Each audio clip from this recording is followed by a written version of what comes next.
محمد بن ابو بکر نے جب دیکھا کہ دروازے پر ایسا سخت پہرا ہے کہ اندر پہنچنا بہت مشکل ہے تو انہوں نے حضرت عثمان غنی رضی اللہ عنہ پر تیر چلانا شروع کیا، جس میں سے ایک تیر حضرت امام حسن رضی اللہ عنہ کو لگ گیا اور آپ زخمی ہو گئے۔ ایک تیر مروان کو بھی لگا، محمد بن طلحہ بھی زخمی ہو گئے، اور ایک تیر سے حضرت علی رضی اللہ عنہ کے غلام قمبر بھی زخمی ہو گئے۔ محمد بن ابو بکر نے جب ان لوگوں کو زخمی دیکھا تو ان کو خوف لاحق ہوا کہ بنو ہاشم اگر حضرت حسن رضی اللہ عنہ اور دوسرے لوگوں کو زخمی دیکھ لیں گے تو وہ بگڑ جائیں گے، اس طرح ایک نئی مصیبت پیدا ہو جائے گی۔ لہٰذا انہوں نے 2 آدمیوں کے ہاتھ پکڑ کر ان سے کہا کہ اگر بنی ہاشم اس وقت آ گئے اور انہوں نے حضرت حسن رضی اللہ عنہ کو زخمی حالت میں دیکھ لیا تو وہ ہم سے الجھ پڑیں گے اور ہمارا سارا منصوبہ خاک میں مل جائے گا، لہٰذا ہمارے ساتھ چلو۔ ہم پڑوس کے مکان میں پہنچ کر حضرت عثمان کے گھر میں کود پڑیں گے اور انہیں قتل کر دیں گے۔ اس گفتگو کے بعد محمد بن ابو بکر اپنے 2 ساتھیوں کے ہمراہ ایک انصاری کے مکان میں گھس گئے اور وہاں سے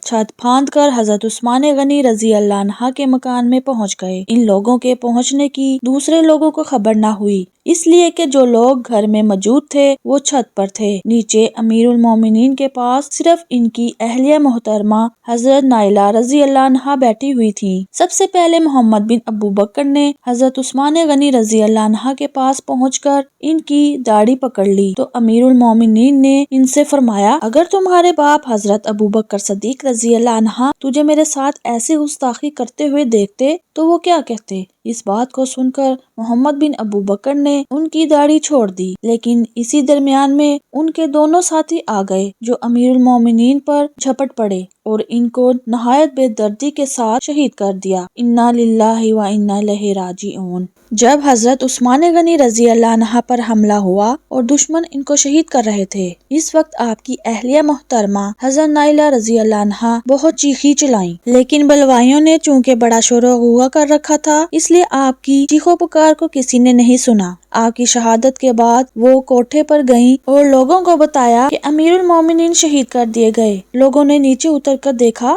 تو حضرت عثمان غنی رضی اللہ عنہ کا پورا جسم خون آلود تھا اور ان کی روح پرواز کر چکی تھی۔ بعض روایتوں میں ہے کہ شہادت کے وقت حضرت عثمان غنی رضی اللہ عنہ قرآن مجید کی تلاوت فرما رہے تھے، جب تلوار لگی تو آیت کریمہ پر خون کے چند قطرات پڑے اور آپ کی بیوی صاحبہ حضرت نائلہ رضی اللہ عنہ نے تلوار کے وار کو جب اپنے ہاتھوں سے روکا تو ان کی انگلیاں کٹ گئیں۔ جب حضرت علی، حضرت طلحہ، حضرت زبیر، حضرت سعد اور دیگر صحابہ و اہل مدینہ رضوان اللہ علیہم اجمعین کو آپ کی شہادت کی خبر ملی تو سب کے ہوش اڑ گئے۔ آپ کے مکان پر آئے، آپ کو شہید دیکھ کر سب نے انا للہ و انا الیہ راجعون پڑھا اور حضرت علی رضی اللہ عنہ کو اس صورتحال سے اتنا غصہ پیدا ہوا کہ حضرت امام حسن رضی اللہ عنہ کو ایک تماچا اور حضرت امام حسین رضی اللہ عنہ کے سینے پر ایک گھونسا مارا اور فرمایا، یعنی جب کہ تم دونوں دروازے پر موجود تھے تو امیر المومنین کیسے شہید ہو گئے؟ پھر آپ نے حضرت طلحہ کے صاحبزادے محمد اور حضرت زبیر کے صاحبزادے عبداللہ کو بھی سخت سست اور برا بھلا کہا۔ جب حضرت علی رضی اللہ عنہ کو معلوم ہوا کہ قاتل دروازہ سے نہیں داخل ہوئے بلکہ پڑوس کے مکان سے کود کر آئے تھے تو آپ نے حضرت عثمان غنی رضی اللہ عنہ کی اہلیہ محترمہ سے دریافت فرمایا کہ امیر المومنین کو کس نے شہید کیا؟ انہوں نے کہا کہ میں ان لوگوں کو تو نہیں جانتی جنہوں نے امیر المومنین کو شہید کیا،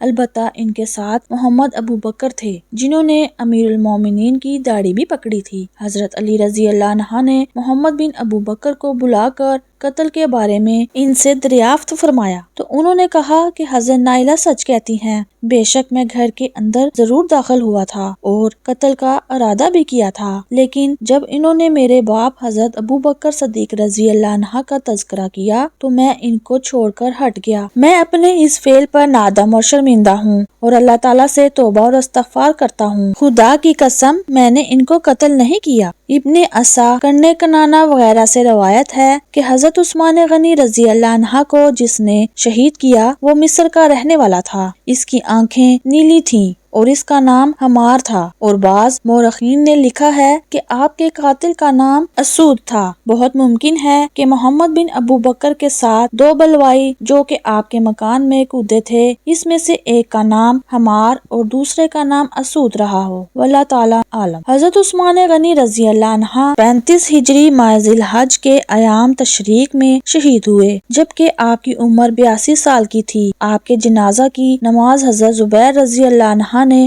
پڑھائی اور حج کوکب کے مقام پر جنت البقیع میں دفن کیے گئے۔ خواتین و حضرات، امید کرتے ہیں کہ آج کی ویڈیو آپ کو ضرور پسند آئی ہوگی۔ مزید معلومات اور بیان کے لیے ہماری ویڈیو کے ساتھ جڑے رہے گا۔ اگر آپ ہمارے چینل پہ نیو ہیں، ابھی تک آپ نے سبسکرائب نہیں کیا، سبسکرائب کریں، لائک کریں، شیئر کریں اور بیل آئیکن کے بٹن کو ضرور پریس کریں تاکہ ہماری ہر آنے والی ویڈیو کا نوٹیفیکیشن آپ تک پہنچتا رہے۔ شکریہ۔